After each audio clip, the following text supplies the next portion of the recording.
இந்த ஆண்டின் இந்த மாதத்தின் முதல் வெள்ளிக்கிழமையிலே நாம் அடியெடுத்து வைத்திருக்கிறோம். திருப்பலியின் வழியாக நாம் இயேசுடைய திருவுடலையும் திரு ரத்தத்தையும் உள்வாங்கி இருக்கிறோம். எனவே இயேசுவை பெற்ற தூய மக்களாய் இந்த ஆண்டு முழுவதும் இயேசு நம்மோடு அகவிருந்தில் பயணம் செய்வாராக. நாம் எந்தவித துன்பத்திற்கும் துயரத்திற்கும் ஆளாகாமல் அதை துணிவோடு எதிர்கொள்ளக்கூடிய சக்தியை ஆண்டவர் கொடுக்க வேண்டும் என்று நாம் அன்றாடுவோம். இயேசு கிறிஸ்துவே பிரியமான உறவுகளில் இந்த நாளிலே நாம் சற்று எளிமையான சிந்தனை தான், ஆனால் ஆழமான பகுதிக்குள் செல்ல இருக்கிறோம். கடந்த வாரம் ஞாயிற்றுக்கிழமையிலே திருப்பலிக்கு சென்றபோது அந்த நற்செய்தி வாசகத்தை நான் வாசித்து விளக்கம் சொன்னேன். நான் அதை என்னுடைய பங்கு மக்களுக்கும் சொல்ல நான் கடமைப்பட்டிருக்கிறேன். எனவே கடந்த வாரம் ஞாயிற்றுக்கிழமை என்ன ஞாயிற்றுக்கிழமை? திருக்குடும்ப ஞாயிற்றுக்கிழமை. எனவே அன்று வாசிக்கப்பட்ட அந்த வாசகம் என்னன்னா, லூக்கா எழுதிய நற்செய்தி 2வது அதிகாரம் 41வது வசனம். ஆண்டுதோறும் இயேசுவின் பெற்றோர் பாஸ்கா விழாவை கொண்டாட எருசலேமுக்கு போவார்கள். இயேசுவுக்கு 12 வயது ஆன போது வழக்கப்படி விழாவை கொண்டாட எருசலேம் சென்றனர். விழா நாட்கள் முடிந்து அவர்கள் திரும்பிய போது சிறுவன் இயேசு எருசலேமில் தங்கிவிட்டார். இது அவருடைய பெற்றோருக்கு தெரியாது. பயணிகள் கூட்டத்தில் அவர் இருப்பார் என எண்ணினர். ஒரு நாள் பயணம் முடிந்த பின்பும் உறவினரிடையேயும் அறிமுகமானவர்களிடையேயும் அவரை தேடினர். அவரை காணாததால் அவரை தேடிக்கொண்டு எருசலேமுக்கு திரும்பி சென்றார்கள். ஆண்டவரின் அருள்வாக்கு.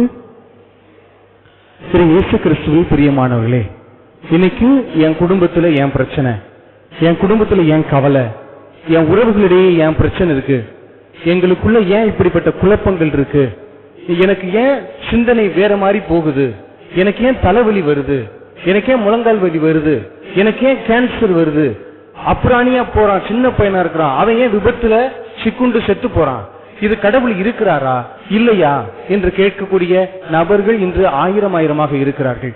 இதற்கான பதில் இந்த விளக்கம் மட்டும்தான். எருசலேமுக்கு 3 நாள் பயணமாக செல்லக்கூடிய அவர்கள் திரும்பி வரும்போது இயேசுவை அவளோடு வரல. அவர் எங்கே தங்கிட்டார்? எருசலேமிலே தங்கிட்டார். அப்ப எருசலேமிலே தங்கிய பிறகு இவர்கள் 2 நாள் பயணத்தை முடிக்கிறாங்க. அதனுடைய விளக்கம் சொன்ன ஞாபகம் இருக்குல்ல? ஏன் திருப்பி பயணத்தில் வரும்போதே மரியாவும் யோசேப்பும் ஏன் இயேசுவை காணல? போகும்போது குடும்பமாக போகலாம், திருப்பி வரும்போது பெண்கள் தனி வழியாகவும் ஆண்கள் தனி வழியாகவும் வர வேண்டும். குழந்தைகள் மட்டும்தான் யாரோடு வேண்டுமானாலும் வரலாம். அப்ப ஆண்கள், யோசேப்பு ஆண்களுடைய வரிசையில் வந்து விட்டார், மரியா பெண்களுடைய வரிசையில் வந்து விட்டார். ஒரு நாள் பயணம் முடிந்த பிறகுதான் இருவரும் சந்தித்துக் கொள்ள முடியும், அந்த குடும்பத்தை பார்த்துக் கொள்ள முடியும். அப்ப பயணம் முடித்த போது பாக்குறாங்க, இயேசுவை காணல. அப்ப இயேசுவை காணலைன்னா அவங்க 2வது எங்க தேடினாங்க? பயணிகளோடு தங்கி இருப்பார் என தேடினாங்க, அங்கேயும் இல்ல. அடுத்து உறவினர்களோடு இருப்பார்னு பாக்குறாங்க, அங்கேயும் இல்ல. அங்கே இல்ல தெரிஞ்சுக்கிட்டு அவங்க என்ன பண்ணாங்க? திரும்பி போனாங்க. உங்களுடைய இயேசு இருக்கிறாரா? உங்க உறவுகள்ல இயேசு தேடுறீங்களே, இருக்கிறாரா? இருக்க மாட்டார். அவங்க எருசலேம் கோயிலுக்கு, அதாவது அதுதான் கோவிலுடைய தலைமை பீடம், அங்கே பாஸ்கா விழாவுக்கு போயிட்டு வர்றாங்க, அங்கே அவங்களோட இயேசு இல்ல. அப்ப உறவினர்களிடையே அன்னை மரியாவும் சூசேப்பரும் தேடுறாங்க, உறவினர்களிடையே அண்ணன் இல்ல. இதுதான் நம்ம குடும்பத்தில் நடக்கக்கூடிய பிரச்சனை. அப்ப நம்ம குடும்பத்துல ஏன் பிரச்சனை நடக்குது? யாரு இல்ல? இயேசு இல்ல. நம்ம தேடி பார்க்கிறோம், சரி சொந்தக்காரங்களாவது வச்சிருக்கிறாங்களான்னு பார்க்கிறோம், அங்கேயே இல்ல. அப்ப இயேசு எங்கேதான் இருக்கிறார்? அவர் ஆலயத்தில் தான் இருக்கிறார். ஆனால் அவர் யாரிடமாவது வர துடிக்கிறார். இன்னைக்கு சூசேப்பரும் அன்னை மரியாளும் என்ன செய்து கொண்டிருக்கிறார்? தன்னிடம் இயேசுவை காணவில்லை. ஏனென்றால் அவர்கள் மகனை கொடுப்பதற்கு முன் வந்து விட்டார்கள், ஆனால் பெறுவதற்கு தான் இன்று ஆள் இல்லை. அவர்கள் பாருங்க, எருசலேம் ஆலயத்திற்கு போயிட்டு வர்றாங்க, இயேசு இல்லாம வர்றாங்க. அப்ப நம்ம அலங்காரம் இன்னைக்கு வர்றோம், வீட்டுக்கு போறோம், இயேசுவோடைய போறோம் கிடையாது. நீங்க நினைக்கிறீங்க அப்படின்னு. இயேசுவை நாம் கூட கூட்டிட்டு போகணும். அவர் இங்கதான் இருக்கிறார் என்றால் நான் ஏன் இன்னைக்கு இவ்வளவு மக்கள் வந்திருந்தாலும் கஷ்டப்பட்டு ஏன் உங்களுக்கு இயேசுடைய திருரத்தோட நினைச்சு கொடுக்கிறேன்? ஏன் கொடுக்கிறேன்? அந்த உணர்வு நமக்கு வர வேண்டும். இயேசுவை நான் பெற்றுக்கொண்டேன் என்ற ஒரு மனநிலை நமக்கு வர வேண்டும். அந்த மனநிலை நமக்கு வரவில்லை என்றால் நம்ம ஒண்ணுமே பண்ண முடியாது. இன்றும் நாம் தேடுபவர்களாகத்தான் இருக்கிறோம், இயேசுவை கண்டடைந்தவர்களாக இல்லை. ஏன் மாமியார் மருமக பிரச்சனை வருது? ஏன் அண்ணன் தம்பிக்குள்ள பிரச்சனை வருது? ஏன் சொத்து சண்டை வருது? பேராசை. எனக்கு தான் அம்புட்டு வேணும், எனக்கு தான் அம்புட்டு வேணும். ஏன் வச்சுக்கிட்டு என்ன பண்ண போறோம்? கிடையாது. பொருட்களை விட ஆசைகளை விட பேராசை, பெரும் பொருள் என்னவென்றால் ஆண்டவர் இயேசு கிறிஸ்து தான். அப்ப அன்னை மரியாம் சூசேப்பரும் என்னுடைய மகனை இழந்து விட்டோம், எங்க இருக்கிறான் தேடி போறாங்க. அப்ப மற்ற பொருட்கள் எல்லாம் அவர்களுக்கு முக்கியம் இல்லை. அதனால தான் அது திருக்குடும்பம். நாங்கள் இயேசுவை இழந்து விட்டோம், இயேசுதான் எங்களுக்கு வேண்டும். பணத்தை இழந்து விட்டோம், பணத்தை கட்டி பிடிக்கணும். உறவுகள் என்ற உறவுகளை கட்டி விடுங்க கிடையாது. அவங்க எதை தேடி சென்றார்கள்? இயேசுவை தேடி சென்றார்கள். அவர்கள் இயேசுவை கண்டார்கள், திருக்குடும்பமாக மாறினார்கள். அதே லூக்கா நற்செய்தி 2வது அதிகாரம் 52வது வசனத்தை எடுத்து பாருங்க. இயேசு கிறிஸ்து அங்கே இருந்தாலும் பெற்றோரோடு சென்று கடவுளுக்கும் மனிதருக்கும் உகந்த மனிதராய் வாழ்ந்து வருகிறார். அதுதான் நம்முடைய 70 ஆண்டுகால பயண வாழ்க்கையை நாம் பார்க்கிறோம். அப்ப இயேசு கிறிஸ்து இன்னைக்கு என்னோடு இருக்கிறாரா? அதுதான் கேள்வி. இன்னைக்கு நான் என்னோடு இல்லை, அப்ப நான் ஏன் இல்லாம ஆக்குனேன்? இதனுடைய சிந்தனை என்ன போனது? அப்ப மரியாவுடைய சிந்தனையும் யோசிப்பு சிதறியதா என்று அல்ல. அவர்கள் வேண்டுமென்றே துளைக்கவில்லை, அவர்கள் வேண்டுமென்றே துளைக்கவில்லை, தெரியாமல் துளைத்தார்கள். ஆனாலும் சந்தோஷப்பட்டார்கள். ஏன்? நம்முடைய உறவுகளோடு இருப்பார் என சந்தோஷப்பட்டார்கள். ஆனால் தேடி பார்க்கும்போது உறவுகளோடையும் இல்ல. இன்னைக்கு இந்த அலங்கார அன்னை இறங்கி வந்து யார்ட்டையாவது இருக்கிறாங்களான்னு பாக்குறாங்க. இயேசு யார்ட்டையாவது இருக்கிறாங்களா? இல்ல. நம்மளும் எருசலேம் ஆலயத்திலே விட்டுட்டு வந்துட்டோம். அப்ப இன்னைக்கு நம்மளும் எத்தனையோ ஆலயங்கள் போறோம். ஆலயங்கள் போயிட்டு இயேசுவை கூட்டிட்டு வரோமா, இல்ல அவர் அங்கேயே வச்சு அடக்கம் பண்ணிட்டு வரோமா அப்படிங்கறதா முக்கியம். இது கல்லறை பெட்டி அல்ல, இது கல்லறை தோட்டம் இல்ல. நம்ம உடம்பு உள்ள போய் நன்மையை வாங்கிட்டு அதை பூட்டி வச்சுக்கிட்டு அப்படியே உள்ள இரு. அவர் 3 நாள் ஆனாலும் அவர் முட்டிக்கிட்டு வர்றாரு. நம்ம என்ன பண்ணிக்கிட்டோம்? நீ உள்ளே கடன் சொல்லி அவர் போட்டு அடக்கிக்கிட்டு வரோம். அப்ப இது கல்லறை பெட்டிகளாக மாற்றுவதற்கல்ல இந்த உடம்பு. இதை நாம் ஆண்டவர் இயேசு கிறிஸ்து நம்ம உடம்புல இருக்கிறார், அவரை உயிர்த்தெழ செய்ய வேண்டும். அந்த உயிர்ப்பு தான் நம்முடைய மேலும் கொண்டுட்டு வரும். அந்த உயிர்ப்பு இல்லை என்றால் நம்ம கல்லறைய மனிதர்களாகத்தான் வாழ்ந்து கொண்டிருக்க முடியும். ஏன் இன்னைக்கு எனக்கு முட்டிக்கால் வலி வருது? ஏன் தலைவலி வருது? எதுக்கு வருது தெரியுமா? அது பேர் என்ன? ஓவர் டென்ஷன், ஓவர் ஸ்ட்ரெஸ் அப்படின்னு சொல்லுவாங்க. டென்ஷன் எதுக்கு வருது? அன்னை மரியாளுக்கு சூசையப்பருக்கு டென்ஷன் வந்துச்சு. ஏன் டென்ஷன் வந்துச்சு? இயேசு கூட இல்ல. இன்னைக்கு நமக்கும் எனக்கும் உங்களுக்கு டென்ஷன் வருது. ஏன் டென்ஷன் வருது? இயேசு இல்லைன்னா வருது கிடையாது. அதான் நம்ம இன்னும் தோத்து போய் உட்கார்ந்து இருக்கிறதுக்கான காரணம். இன்னும் நம்ம மனிதர்கள்ட்ட தான் மகிழ்ச்சியை தேடிக்கிட்டு இருக்கிறோம். என்னவாவது நம்மளைய புகழ்வானான்னு உட்கார்ந்து இருக்கிறோம். யாராவது நமக்கு உதவி செய்வாங்களான்னு உட்கார்ந்துகிட்டு இருக்கிறோம். கிடையாது. அதல்ல. டென்ஷன் எதுக்கு? தலைவலி எதுக்கு ஃபாதர் வருது? இதை தெரிஞ்சுக்குங்க. முதல்ல நம்ம உழைப்பினால் வரக்கூடிய தலைவலி உடனே சுகமாயிரும். இப்ப இந்த அக்கா என்னைய திட்டாங்க, இந்த அக்கா என்னை திட்டாங்கன்னு சொல்லிட்டு இந்த அக்காவையே நான் நினைச்சுக்கிட்டே உட்கார்ந்துன்னு வச்சுங்களே, பிரச்சனை எங்க தெரியுமா இருக்கு? அந்த அக்காவுக்கு இருக்கக்கூடிய அனைத்து பாதிப்புகளும் எனக்கு வந்துடும். விளையாட்டல்ல, உண்மை. நீங்க விளையாட்ட நினைச்சுக்கிட்டு இருக்கிறீங்க. நீங்கள் உங்களுடைய எதிரியாகிய யாரை நினைத்து கொண்டே இருக்கிறீர்களோ அவங்களுடைய நோயும் உங்களுக்கு வந்துவிடும். விளையாட்டுக்கு சொல்லல, நீங்க நல்லா கவனிச்சு பாருங்க. நீங்க தலைக்குள்ள இயேசு வச்சிருக்கீங்களா இல்ல தவக்காலை வச்சிருக்கீங்களான்னு அப்புறம் தான் உங்களுக்கு சிந்திக்க முடியும். எனக்கு ஏன் மூட்டிக்கால் வலி வருது? அப்ப அந்த மனுஷன் அப்படியே உடம்பு பூரா இறக்கி வச்சிருக்கிறோம். அப்ப அந்த மனிதர் யார்? களை எடுக்க வேண்டும், தூக்கி போட வேண்டும். அவர்களை உள்ள வச்சுக்கிறதுக்காண்டி இயேசு இந்த உடம்பை நான் படைக்கவில்லை. உன் உடலாகிய ஆலயத்தில் நான் குடிகொள்ள விரும்புகிறேன். உன் இதய கதவை தட்டி கொண்டிருக்கிறேன், திறந்தால் நான் உள்ளே வந்து உட்காருவேன் என்று சொல்லுகிறார். கடவுள் நம்மளை வாழ்றதுக்காண்டி இந்த உலகத்துல படைக்கல. எதுக்கு படைச்சுக்கிறாரு? அதுதான் ஃபாதர் தெரியல. சொல்றேன். நாயும் வாழுது, பன்னியும் வாழுது, குருவியும் வாழுது, காக்காயும் வாழுது, கழுதையும் வாழுது. நம்மளும் என்ன பண்றோம்? இப்ப நாயும் பன்னியும் குழுதையும் கழுதையும் நம்மளும் ஒன்னா. அப்ப நம்ம யாரு? அப்படியா? சாக்ரட்டிஸ் சொன்னது மாதிரிதான், எங்கடா மனுஷனை தேடுறேன், பூரா பள்ளியும் பாம்பு தான் உட்கார்ந்து இருக்கிறான் அப்படின்னு சொல்றது மாதிரிதான் இருக்கு. அது யாரு? பள்ளியும் பாம்பும். பாம்பு என்ன பண்ணும்?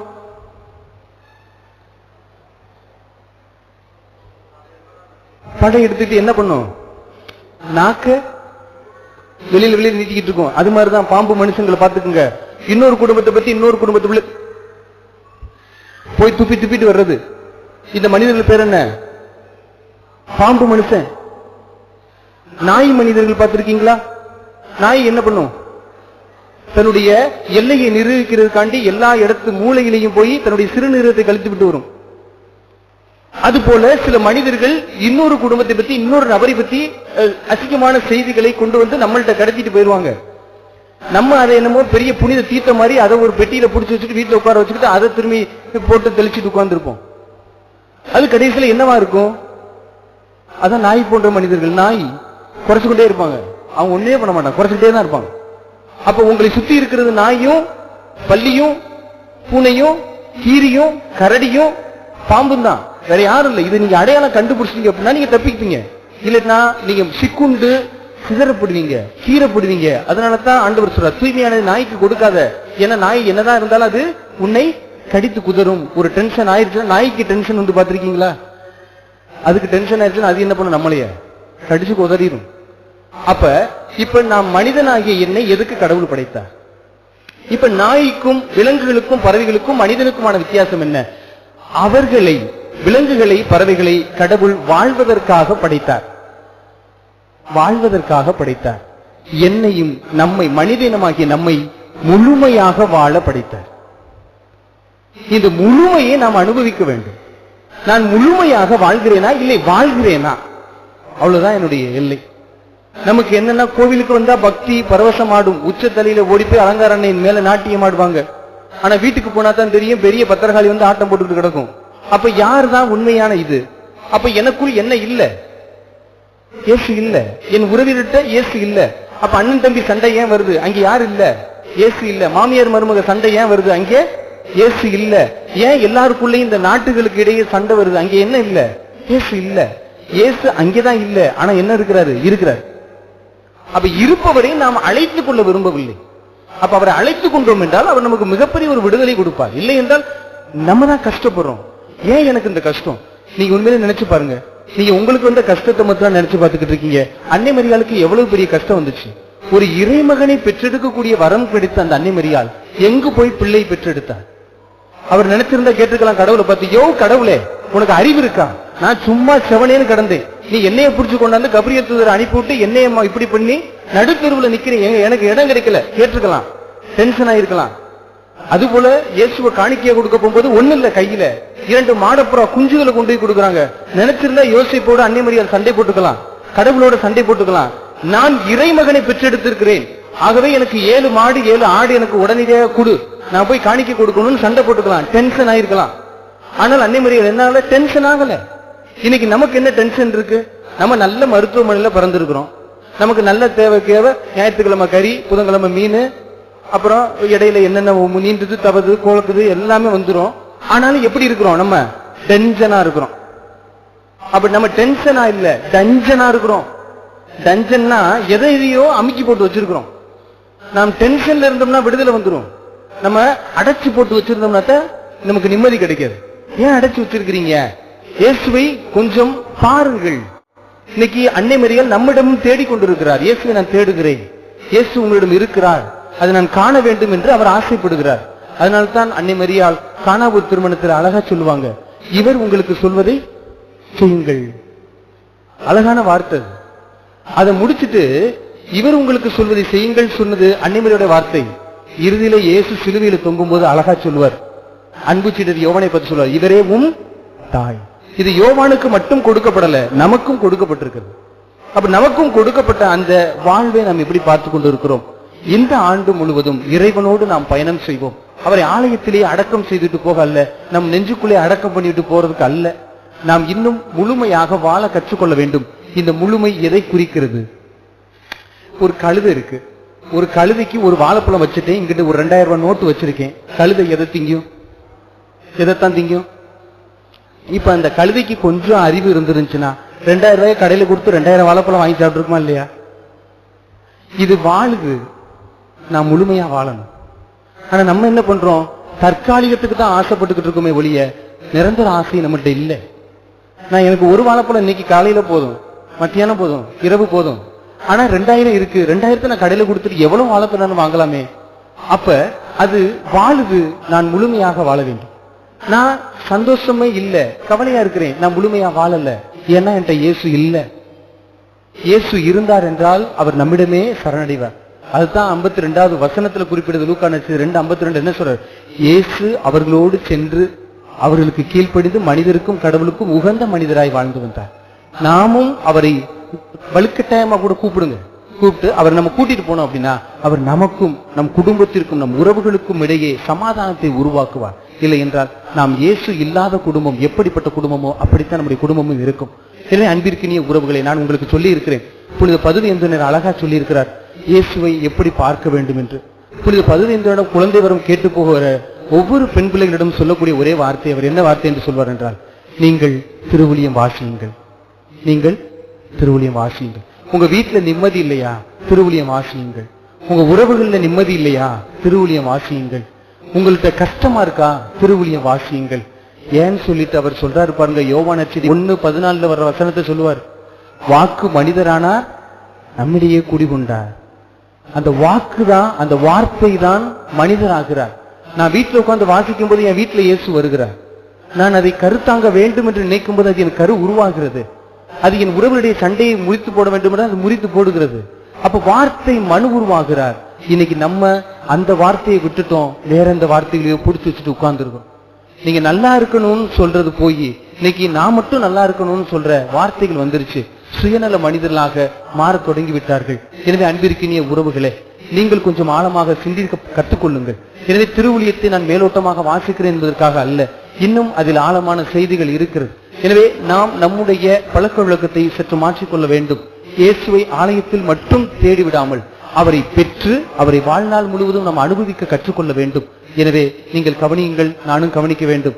என்னிடம் இயேசு இல்லை என்றால் எனக்கும் வாழ்க்கை இல்லை, உங்களிடம் இயேசு இல்லை என்றால் உங்களுக்கும் வாழ்க்கை இல்லை. இயேசு நம்மோடு இருந்தார் என்றால் நாம் முழுமையாக வாழ முடியும். இயேசு நம்மோடு இல்லை என்றால் நாம் வாழத்தான் முடியும், ஆனால் முழுமையாக வாழ முடியாது. உங்கள் வயதை கணக்கு வைத்துக் கொள்ளுங்கள், உங்கள் வயதை கணக்கு வைத்துக் கொள்ளுங்கள். ஏதாவது ஒரு மணி நேரம் நான் நிம்மதியா இருந்திருக்கிறேன். இப்ப 80 வயசுன்னு வச்சுக்கோங்க, ஏதாவது நான் 1 மணி நேரம் முழு நிம்மதியோட இருந்திருக்கிறேன்னு யாராவது சொல்லுங்க. இந்த ஒரு நாள் நான் நிம்மதியா இருந்திருக்கேன்னு ஏதாவது ஒரு நாளை கணக்குல வச்சு சொல்லுங்க. இந்த ஒரு நபரோடு நான் சண்டை போட்டாலும் சமாதானமாக இருந்திருக்கிறேன்னு ஒரு நபரை சொல்லுங்க. நம்முடைய வயது தான் ஏறுகிறது, ஆனால் பக்குவம் ஏறவில்லை.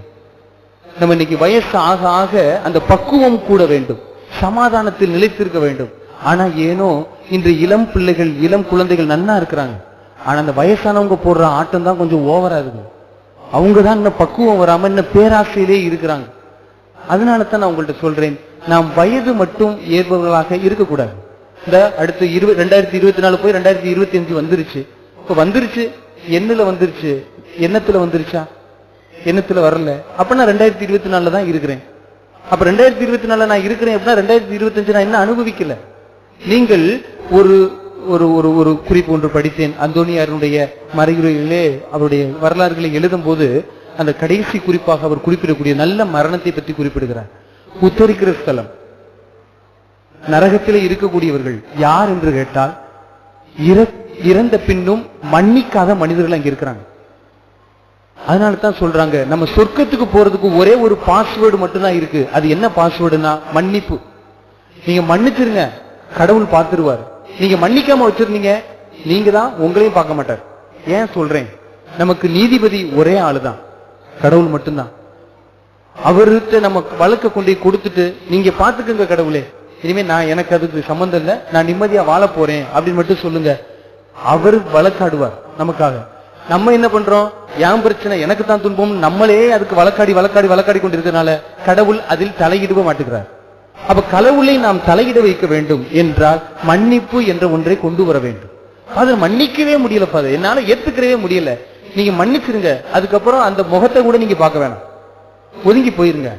வேண்டாம், மன்னிச்சிருங்க, மன்னிச்சுட்டு ஒதுங்கி கூட போயிருங்க, கடவுள் அதை பார்த்துக் கொள்வார். ஆனா நம்ம மன்னிக்காம இறுக்கமான முகத்தோட நம்ம போகும்போது நம்ம வாழ்க்கை வீணாகி போயிடும். வீணாகி போயிடும். இப்ப 12ஆம் வகுப்பு படிக்கக்கூடிய ஒரு பெண் பிள்ளை அழகாக வந்து கவுன்சிலிங், நான் வளர்க்கிற ஒரு பெண் பிள்ளை, அதுல ஃபாதர் நேற்று நான் பள்ளிக்கூடத்துக்கு வரும்போது போகும்போது என்கிட்ட வந்து ஒருத்தர் லவ் லெட்டர் கொடுக்குறாரு ஃபாதர், எனக்கு ரொம்ப டிஸ்டர்பன்ஸா இருக்குது ஃபாதர் அப்படின்னு சொல்லி சொன்னார். சரி, அப்ப நேற்று அதை முடிச்சுட்டேன் ஃபாதர், அந்த பிரச்சனையை நான் நேத்தோட முடிச்சுட்டேன். எப்படி முடிச்ச சொல்லு அப்படி கேட்கும்போது, அவர் அந்த கடிதத்தை கொடுக்கும்போது நான் சொன்னேன், இன்னும் 17 ஆண்டுகள் கழித்து இந்த கடிதத்தை வந்து கொடுங்கள், நான் பொறுமையாக இருக்கிறேன் என்று சொல்லிவிட்டேன் என்று. அந்த பெண் பிள்ளை செய்தது சரியா தவறா? சரி. ஏனென்றால் தற்காலிகமாக அவர் தப்பிப்பதற்கு பயன்படுத்திய இந்த வார்த்தை நிரந்தரமாக அவளை மகிழ்ச்சி. அவள் சொன்னால் இன்னும் 17 ஆண்டுகள். என்ன காரணம் சொன்ன அவன்கிட்ட சொல்லு, நீங்க தானே ஃபாதர் சொல்லி கொடுத்துருக்கீங்க, இன்னைக்கு ட்ரெஸ் எங்க அம்மா வாங்கி கொடுத்தது, சாப்பாடு எங்க அம்மா போடுறது, எனக்கு எல்லா வேலையும் பார்க்கறது எங்க அப்பாவும் அம்மாவும் தான், நான் வீட்டுல ஓசி சோறு தானே ஃபாதர் திங்கிறேன், நான் எப்படி ஃபாதர் முடிவெடுக்க முடியும் சொந்தமா? அப்ப சரி, நீ சொல்லிட்ட பதில், இனிமேல் நீ உன் வாழ்க்கையை பார்க்க ஆரம்பி. நன்றி ஃபாதர், முடிஞ்சிருச்சு. அது இப்ப வாழணும் நினைச்சிருந்துச்சுன்னா அந்த பிள்ளை உடனே கடுதாசி ஏத்துக்கிட்டு பல்ல காட்டிக்கிட்டு காலை நோண்டி கீழே போர் போட்டு அவன் மோட்டர் போட்டு நீரை உறிஞ்சிட்டு போயிடுவான். இதுதான் இன்னைக்கு நம்ம வாழ்றதுக்காண்டி படைக்கப்படல, முழுமையாக வாழ வேண்டும், அனுபவித்து வாழ வேண்டும். யாரிடம் சிறை பிடித்த மனிதர்களாக வாழக்கூடாது. அப்ப நாம் இன்று எங்கோ சிறையில் இருக்கிறோம். எந்த சிறை கண்டுபிடியுங்கள். அதற்கான நீங்கள் நினைக்கிறீங்க நம்மளையெல்லாம் ஒரு சிறையில போட்டு அடைச்சு வச்சிருக்கான்னு, கிடையாது. நம்ம தான் நம்மளையே ஒரு சிறையில போட்டு அடைச்சு வச்சிருக்கிறோம். அதற்கான கொக்கி யார்கிட்ட இருக்குதுன்னா நம்மள்ட்ட தான் இருக்கு. நம்ம திறந்து நம்மளே தான் வெளியில வரணும். யாரும் வந்து திறந்து விட மாட்டாங்க. ஏன்னா அகஸ்தினர் சொல்றது போதான், உன்னையன்றி உன்னை யாராலும் மீட்க முடியாது, உன்னையன்றி உனக்கு யாரும் விடுதலை கொடுக்க முடியாது. நான் தான் இன்னைக்கு சிறையில் இருக்கிறேன், அதற்கான லாக்கு நான் தான் மாட்டி நான் தான் பூட்டி சாவி வச்சிருக்கிறேன் ஒழிய அந்த சாவி கடவுள்கிட்ட இல்ல. சாவி நம்மள்ட்ட தான் இருக்கு. நான் தான் அந்த சாவியை திறக்கணும், நான் தான் வெளியில வரணும். அதை நாம் கற்றுக்கொண்டு விட்டோம் என்றால் வாழ்க்கையில் என்னாலும் நிச்சயம் பேரின்பம் தான். எனவே அன்னை மரியாளும் சூசையை பெறும் பூட்டி போட்டு வந்துட்டாங்க. திருப்பி சாவி தங்கிட்ட தான் இருக்கிறது கண்டுபிடிச்சிட்டாங்க. திருப்பி தேடி போவோம் அப்படின்னு போறாங்க. சாவியை திறக்கிறாங்க, வெளியில வராங்க. இயேசுவை கூட்டி உள்ளக்கு போட்டு அப்படியே கொண்டுட்டு போறாங்க. இன்று நாம் எப்படிப்பட்ட மனிதர்களா வாழ போகிறோம்? இயேசுவை தொலைச்சிட்டு வரப்போறோமா, இல்லை அவரை கூட்டிட்டு கூடவே போக போறோமா என்பதை சிந்தித்து பார்ப்போம். எனவே இந்த ஆண்டு முழுவதும் நாம் பல்வேறு கருத்துக்களுக்காக வேண்டும். நம்முடைய குடும்பத்திற்காக சிறப்பாக வழிநடத்த வேண்டும், செய்கிற தொழில்கள் சிறக்க வேண்டும், குழந்தை பாக்கியம் இல்லாத குழந்தை பாக்கியம் கிடைக்க வேண்டும், அவர்களை ஆசீர்வதிக்க வேண்டும், அவருடைய வயிறும் திரு வயிறாக திரு கனிகளை சுமக்கக்கூடிய திரு வயிறாக மாற வேண்டும் என்று நாம் அன்றாட வேண்டும். நமக்காண்டியே ஒவ்வொரு நாளும் வேண்டாதீங்க. ஒரு நாள் 1 மணி நேரம் வேண்டீங்கன்னா ஒரு 10 நிமிஷம் பக்கத்தில் இருக்கிறவங்களுக்காக வேண்டுங்க. நீங்க என்னைக்காவது வேண்டி இருக்கிறீங்களா? உங்களை துன்புறுத்துவோருக்காக வேண்டுங்கள். உங்களை துன்புறுத்துவோருக்காக வேண்டுங்கள். நீங்க என்ன பண்றீங்க?